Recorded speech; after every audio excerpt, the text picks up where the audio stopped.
নীরব একটা এলাকা। হ্যাঁ, আমরা যত দূর আসলাম কোথাও কোনো লোকজন দেখিনি। আর এখানে কি লোকজন আড্ডা দেয়? না। হ্যাঁ, মানে আড্ডা দেওয়ার ব্যবস্থা নেই মণিপুরী সমাজে। ব্যতিক্রম একটা না, গ্রাম।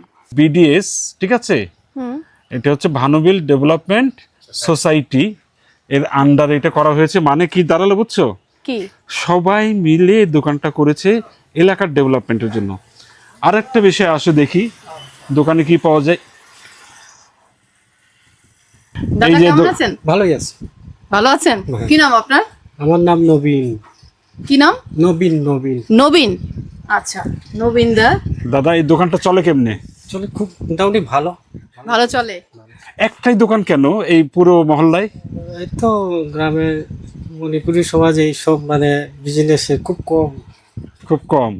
দোকানে কি কি পাওয়া যায়? চা আছে? সবকিছু পাওয়া যায়। মানে চা তৈরি করে চা পান এগুলা না। চা পান নাই বুঝছো? সারা গ্রাম ঘুরে আমরা এই দোকানের বাইরে কোনো দোকান তো পাই নাই। মানে চা খাবো ভাবছি, এখানে ভাবলাম যে কেন চা দোকানটা নেই পেয়ে- জানো? কেন পান নেই জানো? কেন? সেটা হচ্ছে এই এলাকায় মণিপুরীতে দেখেছো কি নীরব একটা এলাকা। হ্যাঁ, আমরা যত দূর আসলাম কোথাও কোনো হ্যাঁ, লোকজন দেখিনি। আর এখানে যেটা হচ্ছে কেউ অযথা বসে কোথাও আড্ডা দেয় না, বাইরেও বেরোয় না। হ্যাঁ, তারা জোরে তো কথা বলে না, বাইরে বেরোয় না, আড্ডা যে দেয় না। তাও দেখো এখানে বসার জন্য তেমন না, একটা শুধু টোল আছে। চা সিগারেট কি পাওয়া যায়? সিগারেট পাওয়া যায় যদি কেউ নিয়ে বাড়িতে নিয়ে খায়। এখানে কি লোকজন আড্ডা দেয়? না। হ্যাঁ, মানে আড্ডা দেওয়ার ব্যবস্থা নেই মণিপুরী সমাজে। ব্যতিক্রম একটা না, গ্রাম। কমিউনিটি আড্ডাটা নাই। হ্যাঁ, আড্ডা কোথায় আছে? কাজের মানে আড্ডা। পারিবারিক ঘরে যার যার বাসায়। কমিউনিটি আড্ডা আছে, কোনো একটা প্রোগ্রামের সঙ্গে তারা বসে মিটিং করে, এরকম আড্ডা অযথা সময় নষ্ট করে না, যেটা বাঙালির সঙ্গে খুব জড়িত। আড্ডা না দিলে বাঙালি বাঁচেন, একটা কথা আছে।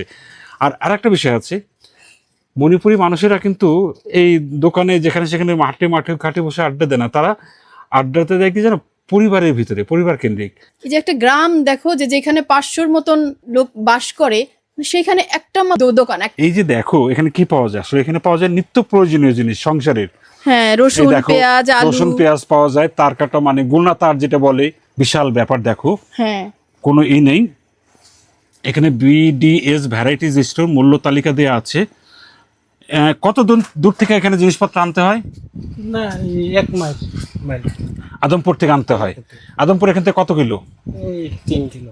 3 কিলো। মানে এখানে কেউ যদি এর বাইরে কিছু আনতে হয় আদমপুর, আর না হলে দোকান। মোটামুটি এলাকার কমিউনিটিতে যা লাগে সবই আছে। এটা তো একটা সমিতির দোকান। আপনি এখানে কিভাবে চালান এটা? আমি মাসিক বেতন। কতক্ষণ খোলা থাকে দোকানটা? দোকান সকাল 8টা থেকে 12টা। রাত 12টা? না, দুপুর 12টা। দুপুর 12টা। তারপর বিকাল 3টা থেকে 7টা পর্যন্ত। দাদা আপনি কি এখানে মানে শুধু বেতনভুক্ত নাকি এই সমিতির একজন সদস্য? না, সদস্য না, আমার ছেলে সদস্য আসে, তবে আমি বেতনভুক্ত আচ্ছা, আপনি সদস্য হন নাই। সদস্য না। এই যে লাভের টাকাটা এটা কোথায় যায়?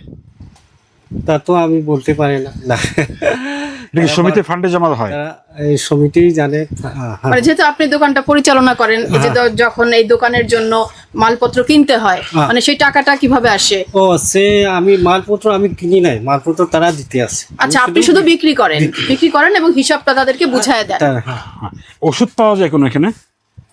যেমন ওর স্যালাইন, মানে প্রয়োজনীয় যে ওষুধগুলো সেগুলো ওর রাখেন। স্যালাইন পাওয়া যায়। দেখ, তবে এই দোকানটা একটা জিনিস প্রমাণ করলো যে অপেক্ষাকৃত মণিপুরীরা হচ্ছে সুখী পরিবার। তাদের জীবন ব্যবস্থা হচ্ছে পরিবার কেন্দ্রিক, সমাজে হচ্ছে প্রয়োজনে এবং নিয়ম কেন্দ্রিক। অযথা তারা সময় নষ্ট করে না এবং সবসময় কাজ করে। এই দোকানটা আসলে সেই প্রমাণটাই পাওয়া যায়। হ্যাঁ, আমরা মণিপুরি কমিউনিটির এরকম সামাজিক দোকান দেখে মুগ্ধ হলাম।